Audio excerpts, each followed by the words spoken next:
Hi, welcome back students. இது உங்கள் mister physics channel. இந்த வீடியோவில் என்ன பார்க்க போகிறோம் அப்படின்னா 11th ஸ்டாண்டர்ட் ஸ்டூடெண்ட்ஸ்க்கான காமன் ப்ராக்டிக்கல் எக்ஸாமுக்கு தேவையான எக்ஸ்பெரிமெண்ட்ஸை ஃபுல்லாத்தையும் கொஞ்சம் ஈஸியாக அண்டர்ஸ்டாண்ட் பண்ணுறதுக்காக சில டிப்ஸை பார்க்க போகிறோம்ப்பா.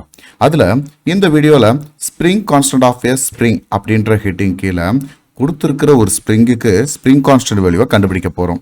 இங்கே கொஸ்டின் நம்மளுக்கு எப்படி கொடுத்துருப்பாங்கன்னா determine the spring constant using the given spring அட்லீஸ்ட் 3 ரீடிங்ஸ் அல்லது 4 ரீடிங்ஸ் அப்படின்னு சொல்லி நம்மளுக்கு கொடுத்துருப்பாங்க. சில ஸ்ப்ரிங்கோட யூசஸ் அப்படின்னு பார்க்கும்போது நிறைய இடத்துல வெவ்வேறு அப்ளிகேஷன்ஸில் நம்ம பயன்படுத்தியிருப்போம். குறிப்பாக அந்த ஆட்டோமொபைல்ஸ் அப்படின்றதுல நம்ம ஷாக் அப்சர்வர்ஸாக நம்ம இதை யூஸ் பண்ணுறோம். இந்த ஸ்ப்ரிங் அப்படின்றத சின்ன சின்ன மெக்கானிசத்தில் இருந்து பெரிய பெரிய இடங்கள்லையும் நம்ம யூஸ் பண்ணுறோம். சாதாரண ரீஃபில் பென்சில் கூட நம்ம என்ன செய்வோம், ஸ்ப்ரிங்ஸ் யூஸ் பண்ணுறோம். சைக்கிளோடைய ஸ்டாண்டில் யூஸ் பண்ணுறோம். ஆட்டோமொபைல்ஸ் அப்படின்னு பார்க்கும்போது ஷாக் அப்சர்வர்ஸாக அந்த ஸ்ப்ரிங்ஸை நம்ம யூஸ் பண்ணுறோம். சரிங்களாப்பா, இது எல்லாத்துக்குமே ஸ்பெசிஃபிக்காக ஒரு கான்ஸ்டன்ட் வேல்யூ இருக்குப்பா. ஒவ்வொரு ஸ்ப்ரிங்குக்குமே அதுக்குன்னு ஒரு ஸ்ட்ரென்த் இருக்கும் இல்லையா, அதுதான் ஸ்ப்ரிங் கான்ஸ்டன்ட். அந்த ஸ்ப்ரிங் கான்ஸ்டன்ட் அப்படின்றத இந்த 10th லெசனில் நம்ம அந்த வெர்டிக்கல் மோஷன்ஸை வச்சு அதோடைய ஸ்ப்ரிங் கான்ஸ்டன்ட் வேல்யூ நம்ம கண்டுபிடிச்சிருப்போம். அதில் நம்ம frequency and time period calculate பண்ணும்போது time period t equal to 2π√m/k அப்படின்னு படிச்சிருப்போம் இல்லையாப்பா. இதை போத் சைட் ஸ்கொயர் ரூட் பண்ணுவோமா, t squared equal to 4/m/k அப்படின்னு நம்ம சொல்லலாம் இல்லையாப்பா. எம்ன்றது மாசு, கேன்றது அந்த இடத்துல ஃபோர்ஸ் கான்ஸ்டன்ட். அப்போ இந்த கே அந்த சைடு கொண்டு வந்துட்டு டி ஸ்கொயர்ட் எங்கிட்ட கொண்டு வந்துட்டோம்னா k ஈக்குவல் டு 4/m/d² அப்படின்னு சொல்லலாமா. ஸோ இந்த ஃபார்முலாவை தான் ஜஸ்ட் ஆல்டர்னேட் பண்ணி என்ன செய்ய போகிறோம், இங்கே ஸ்ப்ரிங் கான்ஸ்டன்ட் வேல்யூவை கண்டுபிடிக்க போகிறோம். பார்க்கலாமா. ஃபஸ்ட்டு நம்ம ஒரு ஆன்சர் ஷீட்டில் எழுத வேண்டியது என்னது, நம்மளுக்கு கொடுத்துருக்கிற கொஸ்டினை அப்படியே ஃபஸ்ட்டு டைட்டில் வச்சு எழுதும்போது spring constant of a spring அப்படின்னு சொல்லி டைட்டில் எழுதிக்கணும். தென் எய்ம் அப்படின்னு பார்க்கும்போது கொடுத்துருக்கிற கொஸ்டினவே அப்படியே எழுதணும். To determine the spring constant of a spring by using the method of vertical oscillations. So இதுக்கு தேவையான எக்யூப்மெண்ட்ஸ் என்ன நம்மளுக்கு தெரியும் இல்லையா. என்னென்ன, spring, rigid support, hook, 50 gram mass hanger, 50 gram slotted mass. அதாவது ஒவ்வொரு லோடாக நம்ம என்ன செய்வோம், அந்த 50 கிராம் மாஸ் ஹேங்கரில் லோட் பண்ணுவோம். தென் பாயிண்டர், இந்த பாயிண்டருடைய ஆக்சிலேஷன்ஸை நம்ம என்ன செய்வோம் பார்க்கறதுக்காக, ஒரு ஸ்ப்ரிங் கான்ஸ்டன்ட்ல பாயிண்டர் அப்படின்றது ஒரு ஆக்சிலேஷன்ஸை நம்ம பார்க்கறதுக்காக வச்சுருக்கோம். தென் ஸ்டாப் கிளாக், மீட்டர் ஸ்கேல், இது எல்லாமே என்ன செஞ்சுக்கணும், அப்பரேட்டஸாக எழுதிக்கோங்க. தென் ஃபார்முலா அப்படின்னு பார்க்கும்போது spring constant of a spring அப்படின்னா அதோடைய formula k equal to 4/² m2 - m1/t2² - t1². இங்கே மேலே இருக்கக்கூடிய நியூமரேட்டரில் மாஸ் m அப்படின்றதுக்கு kg அப்படின்றதும், கீழே டினாமினேட்டரில் டைம் ஸ்கொயர்ட் அப்படின்றதுனால செகண்ட் இன்வெர்ஸ் ஸ்கொயர்ட் அப்படின்னு நம்ம kg செகண்ட் இன்வெர்ஸ் ஸ்கொயர்ட் அப்படின்னு சொல்லலாம். அப்படி இல்லைன்னா இதோட யூனிட்டை நியூட்டன் பெர் மீட்டர் அப்படின்னு நம்ம சொல்லலாம்ப்பா. சரிங்களா. இந்த நியூட்டன் பெர் மீட்டர்னு ஏனால சொல்கிறோம் அப்படின்னா 10th லெசன் ஆக்சிலேஷன்ல இருந்து நம்ம டிஸ்பிளேஸ்மெண்ட்டுக்கான ஃபோர்ஸ் ஃபார்முலாவை சொல்லும்போது F is equal to -kx அப்படின்னு நம்ம சொல்லுவோம். சரிங்களாப்பா. F is directly proportional to -x அப்படின்னா இதை ஈக்குவல் பண்ணக்கூடியது தான் இந்த கான்ஸ்டன்ட், ஸ்ப்ரிங் கான்ஸ்டன்ட் அப்படின்றது. அப்போ இந்த k அப்படின்றத F/x அப்படின்னு சொல்லும்போது என்ன செய்வோம், ஃபோர்ஸுக்கு நியூட்டனும் டிஸ்டன்ஸ் அப்படின்றதுக்கு மீட்டர் இன்வெர்ஸ்னு சொல்லுவோம் இல்லையா. ஸோ அதனால் இந்த யூனிட்ல ஃபோர்ஸ் கான்ஸ்டன்ட்டுக்கு நியூட்டன் பெர் மீட்டர், அதையும் தெரிஞ்சு வச்சுக்கோங்க. சரிங்களா. இதில் ஃபார்முலா எக்ஸ்பிரஷன் அப்படின்னு பார்க்கும்போது where m1 and m2 are selected loads in kg, அதோடைய மாசை வந்து நம்ம கேஜில் சொல்கிறோம். தென் டைம் பீரியட் அப்படின்றத நம்மளுக்கு m1 அண்ட் m2க்கு கரஸ்பாண்டிங்காக இருக்கக்கூடிய டைம் பீரியடாக பார்க்கணும், யூனிட் செகண்ட்ஸ். சரிங்களா. ஒரு ஸ்ப்ரிங் கான்ஸ்டன்ட் எக்ஸ்பெரிமெண்ட்டுக்கான ஒரு எக்ஸ்பெரிமெண்டல் செட்டப்பை இங்கே டயக்ராமாக நம்ம பார்க்குறோம்ப்பா. ஒரு ஃபிக்ஸடாக இருக்கக்கூடிய ஒரு ஸ்டாண்டில் ஒரு ஸ்ப்ரிங் ஒன்று நம்ம என்ன செஞ்சுருக்கோம், ஹேங் ஓவர் பண்ணியிருக்கோம்ப்பா. அந்த ஸ்ப்ரிங்கில் ஒரு பாயிண்டர் ஒன்று கனெக்ட் பண்ணியிருக்கோம்ப்பா. அந்த பாயிண்டரோடு சேர்ந்து ஒரு 50 கிராம் வெயிட் ஸ்லாட் ஒன்றே நம்ம என்ன செஞ்சுருக்கோம், ஹேங் ஓவர் பண்ணியிருக்கோம். அரௌண்ட் இதில் இப்போதைக்கு என்ன இருக்குன்னா ஒரு 200 கிராம் இருக்குப்பா. சரிங்களா. இது 50 கிராம் வெயிட் ஸ்லாட் நம்ம ஃபஸ்ட்டு இனிஷியலாக வைப்போம். ஒவ்வொரு ரீடிங்கும் நம்ம அப்சர்வ் பண்ணுறதுக்கு தகுந்தது போல் 50 கிராம் லோடை நம்ம ஆட் பண்ணுவோம். ஸோ ஒவ்வொரு அப்சர்வேஷன்லேருந்து நம்ம கண்டுபிடிக்க வேண்டியது என்ன அப்படின்னு கேட்டோம்னா ஸ்ப்ரிங் கான்ஸ்டன்ட் வேல்யூவை நம்ம கண்டுபிடிக்க போகிறோம். இங்கே ஒரு பாயிண்டர் அப்படின்ற ஒன்று நம்ம இங்கே பார்க்குறோம்ப்பா. இந்த பாயிண்டர் அப்படின்றது இனிஷியலாக ஒவ்வொரு மாதம் நம்ம லோட் பண்ண உடனே மீன் பொசிஷனில் வந்து நிற்கும். சரிங்களா. இதான் மீன் பொசிஷன் O அப்படின்னு நம்ம எடுத்துக்கணும். ஸோ இதில் ஒரு லோடு நான் ஹேங் பண்ண உடனே இதை கீழே புல் பண்ணி நம்ம இழுக்கும்போது இது வெர்டிக்கலாக ஆக்சிலேட் பண்ண ஆரம்பிக்கும் இல்லையாப்பா. அப்படி வெர்டிக்கலாக இது ஆக்சிலேட் ஆகும்போது இந்த ஸ்ப்ரிங் எக்ஸ்டெண்ட் ஆகி எலாங்கேஷன் ஆகி என்ன செய்யும், ஒரு குறிப்பிட்ட அளவுக்கு ஒய் ஆக்சிஸில் டிஸ்பிளேஸ்ட் ஆகும். இதான் இனிஷியலாக இருந்த ஓன்ற பொசிஷன் அப்படின்னா இதுல இருந்து என்ன செஞ்சிருக்கோம், எலாங்கேஷன் ஆகி இப்போ ஏன்ற பொசிஷனுக்கு வந்திருக்குன்னு வச்சுக்கணும். சரிங்களா? இந்த எலாங்கேஷன் அப்படின்றது பெர்மனன்ட் கிடையாது. திரும்ப என்ன செஞ்சிருக்கோம், ரீஸ்டோர் ஆகிறதுக்காக மீன் பொசிஷனுக்கே போகும். ஆனால் மீன் பொசிஷனுக்கே எக்ஸாக்டாக போகாது. இப்போ பீன்ற பொசிஷனுக்கு மேலே போயிருக்கும். ஃபர்ஸ்ட் என்ன செஞ்சிருக்கோம், ஒரு வெர்டிகலாக டிஸ்பிளேஸ்மெண்ட் ஆச்சு இல்லையா? ஸோ அது எவ்வளோ தூரம் கீழே டிஸ்பிளேஸ்மெண்ட் ஆச்சோ மீன் பொசிஷன்ல இருந்து, அதே டிஸ்பிளேஸ்மெண்ட் அந்த மீன் பொசிஷன்ல இருந்து மேலேயும் நடக்கும். சரிங்களாப்பா? இப்போ இங்கே கவனிக்க வேண்டிய ஒரு முக்கியமான ஒரு விஷயம் என்னன்னா, இந்த ஆக்சிலேஷன்ஸை நம்ம எங்கேருந்து கவுண்ட் பண்ண போகிறோம். இப்போ இந்த ஆக்சிலேஷன்ஸ் அப்படின்னு பார்க்கும்போது இதை ஸ்டெப் பை ஸ்டெப் பாருங்க. ஓலேருந்து ஏக்கும், ஏலேருந்து திரும்ப ஓலேருந்து பிலேருந்து ஓ. ஸோ இது ஒரு கம்ப்ளீட் ஆக்சிலேஷன்ஸ் அப்படின்றது இப்படி தான் பாருக்கு. ஓ ஏ பி. இந்த இடத்துல ஓன்ற பாயிண்ட் 2 டைம்ஸ் மீட் பண்றதுனால இந்த மீன் பொசிஷன்ல இருந்து ஆக்சிலேஷன்ஸை யாருமே என்ன செய்யாங்க, கவுண்ட் பண்ணாதீங்கப்பா. ஆக்சிலேஷன்ஸ் அப்படின்னாலே இந்த ஏன்ற பாயிண்ட்ல இருந்து கவுண்ட் பண்ணுங்க. சரிங்களா? மேலே இருக்கக்கூடிய பாயிண்ட் பி அப்படின்றது நம்ம எவ்வளவு தூரம் மேலே போகும் அப்படின்றத இமேஜின் பண்ண முடியாது. சரிங்களாப்பா? ஸோ அதனால கீழே ஒவ்வொரு தடவையும் வெயிட் வந்து கீழே எவ்வளவு தூரம் எக்ஸ்டெண்ட் ஆகுதோ அந்த இடத்த மட்டும் நம்ம என்ன செஞ்சுக்கோங்க, இந்த பாயிண்டர் கீழே எவ்வளவு தூரம் எலாங்கேஷன் ஆகுதோ அந்த பாயிண்டை நோட் பண்ணிக்கோங்க. சரிங்களா? அப்போ ஒன் கம்ப்ளீட் ஆக்சிலேஷன்னா என்ன எடுப்பீங்க, இப்போ ஸ்டார்டிங்ல இருந்து என்ன செஞ்சிருக்கோம், இது ஆக்சிலேட் ஆகிட்டு இருக்கும்போது ஏன்ற பாயிண்ட்ல ஸ்டாப் கிளாக்கை ஆன் பண்ணணும். ஸ்டாப் கிளாக் அப்படின்றது நம்ம லேப்லேயே கொடுப்பாங்க இல்லையா? ஸோ ரெண்டுமே சேர்த்து நம்ம ஆப்ரேட் பண்ணுறதுக்கு கொஞ்சம் பழகிக்கணும். ஃபர்ஸ்ட் என்ன செய்யணும், ஸ்ப்ரிங்கை ஆக்சிலேட் பண்ண விட்டுறணும். அதோட ஆக்சிலேஷனில் கீழே டவுன்வர்ட் பொசிஷனில் ஏன்ற பொசிஷனுக்கு அது வரும்போது ஸ்டாப் கிளாக்கை ஆன் பண்ணிடணும். ஆன் பண்ணிட்டு ஃபர்ஸ்ட் கவுண்டிங் அப்படின்றது இந்த ஸ்ப்ரிங் கீழே இருந்து மேலே போயிட்டு திரும்ப எப்போ கீழே வருதோ அப்போ ஒரு கம்ப்ளீட் ஆக்சிலேஷன் ஆயிருக்கு. இங்கே பார்த்தீங்கன்னா தெரியும், ஏல இருந்து பிக்கு போயிட்டு திரும்ப ஏக்கே வந்தாதான் ஒரு கம்ப்ளீட் ஆக்சிலேஷன் இல்லையா?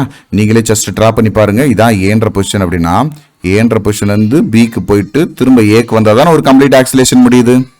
புரியுதா? ஸோ அப்போ எந்த இடத்துல இருந்து ஆரம்பிக்கிறோமோ அதே பாயிண்ட்டுக்கு திரும்ப வரும்போது தான் ஒரு ஆக்சிலேஷன்ஸ். அப்படி பார்க்கும்போது இந்த பாயிண்டர் திரும்ப அகைன் கீழே வரும்போது 1ன்னு கவுண்ட் பண்றோம். இதே மாதிரி 20 கவுண்ட் பண்ற வரைக்கும் ஸ்டாப் கிளாக் ஆன்லேயே இருக்கும். சரிங்களாப்பா? ஸ்டாப் கிளாக்கை எப்போ நம்ம ஆஃப் பண்ணணும், 20 ஆக்சிலேஷன்ஸ் கீழே ஏன்ற பொசிஷனுக்கு வந்த உடனே ஸ்டாப் கிளாக்கை ஆஃப் பண்ணுறோம். ஆஃப் பண்ண உடனே அதில் கிடைக்கக்கூடிய செகண்ட்ஸை நம்ம நோட் பண்ணுறோம். சரிங்களாப்பா? இது ஒரு ஆக்சிலேஷனுக்கு.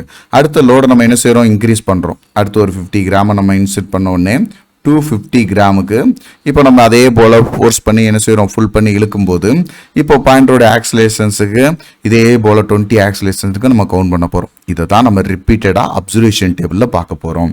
இப்போ நம்ம இங்கே கொடுத்ததே அப்படி அப்சர்வேஷன் டேபிளில் பார்ப்போமா?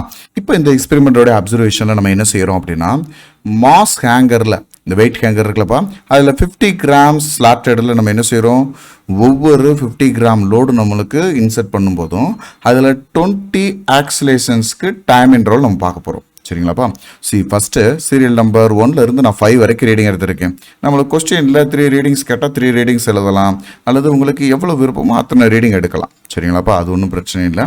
கொடுத்துருக்க ரீடிங்லேருந்து 1 or 2 நீங்கள் எக்ஸ்ட்ரா எடுத்தாலும் தப்பு இல்லை. இப்போது ஒரு மாஸ் அப்படின்னு நம்மளுக்கு பார்க்கும்போது 50 கிராம் நம்ம இன்செர்ட் பண்ணுறோம் அப்படின்னா இங்கே டேபிள்லையும் 50 கிராம்ன்றதை மென்ஷன் பண்ணிக்கோங்க. இங்கே டேபிளில் நம்ம என்ன மென்ஷன் பண்ணியிருக்கணும், 50 கிராம்ன்ற யூனிட்டை மென்ஷன் பண்ணியிருக்கணும். தென் டேபிள்லே டைம் டேக்கன் ஃபார் 20 ஆக்சிலேஷன்ஸ் அப்படின்னு நம்ம கொடுத்துருக்கோம். இதை ஸ்மால் டி அப்படின்னு எடுத்துக்கணும். சரிங்களாப்பா? இந்த டைம் அப்படின்றத செகண்ட்ஸில் சொல்கிறதுனால இந்த யூனிட் எஸ்ன்றதை இங்கே ஞாபகத்தில் வச்சுக்கோங்க. இங்கே புக்கில் நம்மளுக்கு 10 ஆக்சிலேஷன்ஸ் எடுக்க சொல்லியிருப்பாங்கப்பா. 10 ஆக்சிலேஷன்ஸில் அக்யூரேட் ரீடிங் வராதுன்றதுனால எக்ஸ்டர்னலே என்ன செய்வாங்க, 20 ஆக்சிலேஷன்ஸ் எடுங்க அப்படின்னு சொல்லுவாங்க. இப்போ நம்ம எடுக்கக்கூடிய டைம் இன்டர்வல் அப்படின்ற ட்ரையல் 1 செகண்ட்ஸில் நம்ம கொடுக்குறோம். இதே போல் ட்ரையல் 2வும் செகண்ட்ஸில் எடுப்போம். அப்போ மீன் வேல்யூ என்னவா இருக்கும், இந்த ட்ரையல் 1 அண்ட் ட்ரையல் 2 ரெண்டையும் கூட்டி 2ஆல் டிவைட் பண்ணுறது தான் மீன் வேல்யூ. சரிங்களா? ஃபர்ஸ்ட் 150 கிராமுக்கு ஸ்டாப் கிளாக்கை நம்ம ஆன் பண்ணுறோம்ப்பா. ஸ்டாப் கிளாக் ஆன் பண்ணும்போது ஒவ்வொரு ஆக்சிலேஷன்ஸாக நம்ம மனசுக்குள்ளே கவுண்ட் பண்ணிவிட்டு 20 ஆக்சிலேஷன்ஸில் எவ்வளோ செகண்ட்ஸில் வருதோ அப்போ ஸ்டாப் கிளாக்கை ஸ்டாப் பண்ணும்போது 16 செகண்ட்ஸ் நம்மளுக்கு கிடைக்கும். இதே இதை ரிப்பீட்டடாக லோடை வந்து நம்ம என்ன செய்கிறோம், 50 கிராமை நம்ம ஆட் பண்ணுறோம். இப்போ இதேமாரி என்ன செய்கிறோம், ஸ்டாப் கிளாக் ஆன் பண்ணி அதோடைய ஆக்சிலேஷன்ஸை நம்ம கவுண்ட் பண்ணுறோம். 20 ஆக்சிலேஷன்ஸ். அந்த 20 ஆக்சிலேஷன்ஸ் வந்தோடனே ஸ்டாப் கிளாக்கை நம்ம ஆஃப் பண்ணி டயத்தை நம்ம பார்க்கும்போது 18 செகண்ட்ஸ்ன்னு இருக்குது. சரிங்களா? இப்போ மாஸ் கூட கூட அதில் டைம் டேக்கன் அதிகமாகிறத நம்மளால் பார்க்க முடியுது. இங்கே மாஸ் அடிஷனலாக ஒரு 50 கிராமை நம்ம இன்சர்ட் பண்ணுறோம். இப்போ அடுத்து நம்ம ட்ரையல் பார்க்கக்கூடியதுக்கு 20 செகண்ட்ஸ் நம்மளுக்கு கிடைக்கும். சரிங்களாப்பா. இப்படி ஒவ்வொரு தடவையும் நம்மளுக்கு ஒவ்வொரு மாஸ் 50 கிராம் நம்ம இன்க்ரீஸ் பண்ணும்போதும் அதோட டைம் இன்க்ரீஸ் ஆகிறத சார் உங்களுக்கு ஈஸியாக புரிகிற மாதிரி எக்ஸாம்பிள் கொடுத்துருக்கேன். இந்த செகண்ட்ஸே கூட நீங்கள் எக்ஸாமுக்கு கூட நீங்கள் ஃபாலோ பண்ணலாம். சரிங்களாப்பா. ஸோ அப்போ 300 கிராமுக்கு 22 செகண்ட்ஸ் வருது. அடுத்து 350 கிராம் நம்ம லோட் பண்ணுறோம், அதுக்கு 24 செகண்ட்ஸ் வந்துருக்கு. சரிங்களாப்பா, ஃபார் 20 ஆக்சிலேஷன்ஸ்க்கு.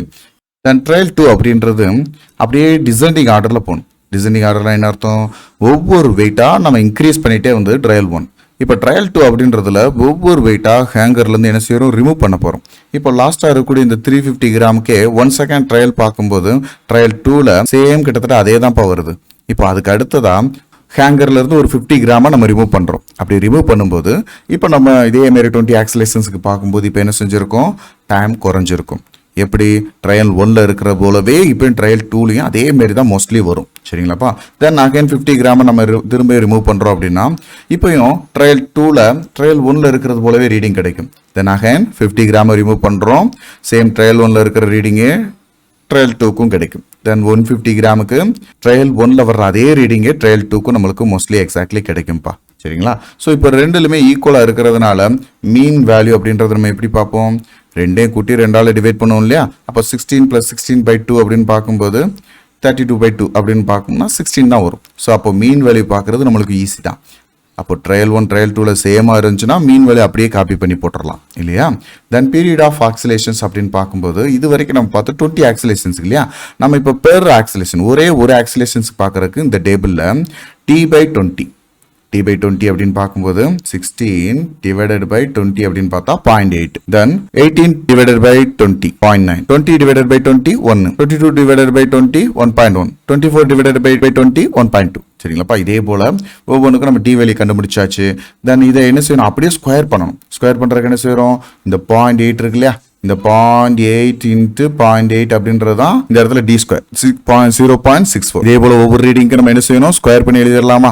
ஃபர்ஸ்ட் ரீடிங்க்கு நம்ம என்ன செய்யணும் அப்படின்னா m2 - m1 by t2 squared - t1 squared அப்படின்னு பார்க்கறதுல இதை m1 ஆவும் இதை m2 ஆவும் எடுத்துக்கணும். சரிங்களாப்பா. தென் இது d1 ஆவும் இது t2 ஆவும் எடுத்துக்கணும். இது d1 ஸ்கொயர், ஸோ இது d2 ஸ்கொயர் இல்லையாப்பா. இந்த m2 - m1 அப்படின்றதையும் டினாமினேட்டர்ல d2 ஸ்கொயர் - d1 ஸ்கொயர் அப்படின்றதையும் நம்ம இங்கே கால்குலேஷனில் சிம்பிளிஃபை பண்ணி பார்த்தோம் அப்படின்னா இந்த இதில் ரெண்டுக்கும் சேர்த்து வரக்கூடிய ரீடிங் செகண்ட்ல எவ்வளோ வருது அப்படின்னா 0.294 வரும்ப்பா. சரிங்களா. நம்ம கால்குலேஷன் பார்ட்டில் அடுத்து நம்ம இதோட கால்குலேஷன் பார்ப்போம். ஸோ இதே போல் அடுத்த ரீடிங்க்கு நம்ம என்ன செய்வோம்னா இதை m2ன்னு வச்சுக்கிடுவோம், இதை m1ன்னு வச்சுக்கிடுவோம். இப்போ சரிங்களா. இப்போ இந்த என்ன செஞ்சுக்கணும், செகண்ட் ரீடிங்க்கு இதை m2 இதை m1ன்னு வச்சுக்கிட்டா இதை t2 ஸ்கொயர்டு இது d1 ஸ்கொயர்டுன்னு மாறும். ஸோ அப்போ இந்த ரெண்டுக்கு நம்ம டிஃபரன்ஸ் பார்க்குறோம். தென் அகைன் இதை m2ன்னு எடுத்துக்கிறோம், இதை m1ன்னு எடுத்துக்கிறோம். இதுக்கான t2 ஸ்கொயர்டு இது d1 ஸ்கொயர். அப்புறம் இதுக்கு m2ன்னு எடுத்துக்கிடுவோம், இதை m1ன்னு எடுத்துக்கிடுவோம். சரியா. ஸோ இதே ரிப்பீட்டடாக எத்தனை ரீடிங் எடுத்தாலும் சரி இதே ஆர்டரில் என்ன செய்யணும், போயிட்டே இருக்கணும். சரிங்களாப்பா. ஸோ இதை வச்சு நம்ம என்ன செய்வோம், ஒவ்வொன்றுக்கும் நம்ம ரீடிங் பார்த்ததை 4 ஆன்சர் வந்திருக்கு. 5 ரீடிங் நம்ம அப்சர்வ் பண்ணதில் 4 ரீடிங் நம்மளுக்கு என்ன செஞ்சுருக்கிறோம், அப்சர்வ் பண்ணியிருக்கோம் இல்லையா. ஸோ இதுக்கான மீன் வேல்யூ பார்க்கும்போது 0.253 kg/s² வரும். இந்த கால்குலேஷனை நம்ம பார்ப்போமா. டெரிவேஷன் டேபிளில் என்ன பண்ணீங்களோ அது அப்படியே கால்குலேஷன் பார்ட்டில் கீழே எழுதணும். கால்குலேஷன் பார்ட்டில் நம்ம கண்டுபிடிக்க வேண்டியது என்னது, spring constant of the spring k = 4/² m2 - m1 by t2 squared - t1 squared newton metre inverse or kg second inverse square இல்லையா. ஸோ இதில் டெரிவேஷன் டேபிளில் m2 - m1 by t2 squared - t1 squared அப்படின்ற calculate பண்ணுறதுல ஒவ்வொரு இதுக்காக நம்ம பார்த்ததெல்லாம் எழுதுவோம். 200 - 150 × 10⁻³ 10⁻³ எதுக்காக, கிராமில் இருக்கிறத கேஜிக்கு மாற்றுறதுக்கு. சரிங்களா. டினாமினேட்டரில் இருக்கக்கூடியது டி ஸ்கொயர்டு இல்லையா. ஸோ அப்போ t2 squared அப்படின்றது 0.81 - t1 squared அப்படின்றது 0.64. ஸோ இந்த ரெண்டுக்கும் ரேஷியோ நம்ம கால்குலேட்டரில் கால்குலேட் பண்ணி பார்த்தா 0.050 டிவைடட் பை 0.17. இது சிம்பிளை பண்ணி நம்மளுக்கு வர ரீடிங்கை தான் 0.294 kg செகண்ட் இன்வெர்ஸ் ஸ்கொயர்டு அப்படின்னு நம்ம பார்த்தோம். சரிங்களாப்பா. தென் இதே போல் நம்ம அப்சர்வ் பண்ண ஒவ்வொரு ரீடிங்க்கும் நம்ம என்ன செஞ்சுருப்போம், கால்குலேஷனை இதே போல் கொண்டு வந்தது தான் அப்சர்வேஷன் டேபிளில் எழுதியிருந்தோம். புரிஞ்சுங்களாப்பா. இந்த 4 வேல்யூவையும் அப்படியே நம்ம மீன் வேல்யூ எடுக்கிறோம். மீன் வேல்யூவில் என்ன சொல்கிறோம், இந்த 4 வேல்யூவும் 1 2 3 4 இந்த 4 வேல்யூவையும் கூட்டுறோம். கூட்டி 4ஆல் டிவைட் பண்ணோம்னா நம்மளுக்கு கிடைக்கக்கூடிய வேல்யூ 0.253. இதான் அந்த டேபிளில் நம்ம கீழே எழுதுன மீன் வேல்யூ. புரிஞ்சிருச்சா? தென் ஃபைனலாக நம்ம கண்டுபிடிக்க வேண்டிய ஸ்ப்ரிங் கான்ஸ்டன்ட் ஆஃப் ஸ்ப்ரிங்கான ஃபார்முலா என்ன? K = 4/² m2 - m1/t2² - d1². இந்த மீன் வேல்யூவை நம்ம பார்த்தாச்சு. எனது 0.253 இல்லையா? அப்போ 4 இன்ட்டு பை ஸ்கொயருக்கு 3.14 இன்ட்டு 3.14 இன்ட்டு 0.253 நம்ம கால்குலேட்டரில் போட்டோம் அப்படின்னா டேரெக்டாகவே நம்மளுக்கு ரீடிங் வந்துடும் 9.9 சம்திங் வரும். 9.98ன்னு எடுத்துக்கிறோம். சரிங்களாப்பா? 9.98 நியூட்டன் மீட்டர் இன்வெர்ஸ் அல்லது kg செகண்ட் இன்வெர்ஸ் ஸ்கொயர் அப்படின்னு நம்ம சொல்லுவோம். இப்போ கால்குலேஷன் பார்த்துக்கிறது நம்ம ப்ரொசீஜர்ன்ற ஹெட்டிங் போட்டு இப்போ நம்ம என்னென்ன எக்ஸ்பெரிமெண்ட்டில் செஞ்சுமோ அந்த எக்ஸ்பெரிமெண்ட் செட்டப்பை நம்ம அரேஞ்ச் பண்ணதுலேருந்து அப்சர்வ் பண்ண டேபிள் கால்குலேஷன் எல்லாத்தையும் நம்ம என்ன செய்யணும்? ப்ரொசீஜரில் எழுதணும்ப்பா. அப்படி ஃபஸ்ட்டு நம்ம என்ன செஞ்சோம்? ஒரு ஸ்ப்ரிங் நம்மளுக்கு கொடுத்துருந்த ஸ்ப்ரிங்கை ஃப்ரீலி சஸ்பெண்டடாக நம்ம வெர்டிகலாக ஹேங் பண்ணி வச்சுட்டு அதில் ஒரு மாஸ் ஹேங்கரை அட்டாச் பண்ணோம் இல்லையாப்பா? அதில் ஸ்ப்ரிங்கில் ஒரு லோயர் எண்டில் ஒரு பாயிண்டரை ஃபிக்ஸ் பண்ணும். இந்த பாயிண்டர் எதுக்காக?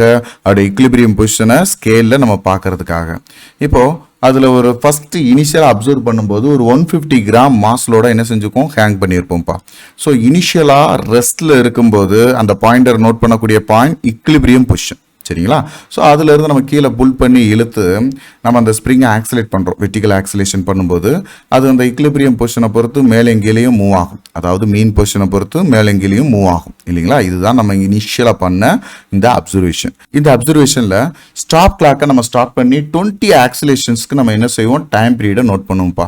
ஒவ்வொரு 50 கிராம்ஸ் நம்ம ஆட் பண்ணும்போதும் ஒவ்வொரு தடவை ஆக்சிலேஷன்ஸை நம்ம கவுண்ட் பண்ணணும். இந்த அப்சர்வேஷன் டேபிளில் நோட் பண்ணிவிட்டு கால்குலேஷன் பார்ட்டில் இந்த M1 அண்ட் M2 இந்த ரெஸ்பெக்டிவ் மாஸை நம்ம T1 T2 டைம் பீரியடை கால்குலேஷன் பண்ணி அந்த mean value M2 - M1 / T2² - D1² அப்படின்றத கால்குலேட் பண்ணி அதுக்கான ஆவரேஜ் வேல்யூ எடுக்கிறோம். இந்த கிடைச்ச வேல்யூவை ஸ்ப்ரிங் கான்ஸ்டன்ட் ஃபார்முலாவில் சப்ஸ்டிட்யூட் பண்ணி ஸ்ப்ரிங் கான்ஸ்டன்ட் வேல்யூவை கண்டுபிடிக்கிறோம். இவ்வளோதான்ப்பா இந்த ப்ரொசீஜர். ஃபைனலாக ரிசல்ட் பார்ட் அப்படின்றது ரொம்ப முக்கியமான ஒன்றுப்பா. சரிங்களா? ஸோ அதனால் இதில் எந்த ஒரு அடித்தல் திருத்தல் இல்லாமல் நீட்டாக அழகாக எழுதணும். இங்கே கொடுத்துருக்கிற இந்த கொஸ்டினில் தான் நம்ம என்ன செய்கிறோம்? இப்போ ஆன்சரை கண்டுபிடிச்சிருக்கோம். இந்த ஆன்சர் அப்படின்றது the spring constant of the given spring K value is 9.98 newton per metre அல்லது kg செகண்ட் இன்வெர்ஸ் ஸ்கொயர். சரிங்களாப்பா? இந்த யூனிட்டையும் மறக்காமல் எழுதிருங்க. ஏன்னா இந்த ரிசல்ட்டுக்கு தெளிவாக ஒரு மார்க் இருக்குது, அதில் ஆன்சருக்கு அரை மார்க் இருக்குது, யூனிட்டுக்கு அரை மார்க் இருக்குது. இதே போல் நெக்ஸ்ட் ஒரு ப்ராக்டிக்கல் எக்ஸாமில் நம்ம பார்க்கலாம். தேங்க்யூ. இந்த வீடியோ உங்கள் எல்லாருக்கும் பயனுள்ளதாக இருக்கும்னு நான் நம்புகிறேன். உங்களுக்கு இது ரொம்ப ஈஸியாக இருந்துச்சு அப்படின்னா மறக்காமல் லைக் பண்ணுங்கள். நம்ம மிஸ்டர் ஃபிசிக்ஸ் சேனலை சப்ஸ்கிரைப் பண்ணுங்கள். உங்களுடைய நண்பர்களுக்கும் ஷேர் பண்ணுங்கள். நம்மளுடைய தொடர்ந்து எல்லா வீடியோக்களும் உங்களுக்கு வரணும் அப்படின்னா நம்ம நோட்டிஃபிகேஷனில் ஆல் அப்படின்ற ஆப்ஷனோட கிளிக் பண்ணுங்கள். தேங்க்யூ.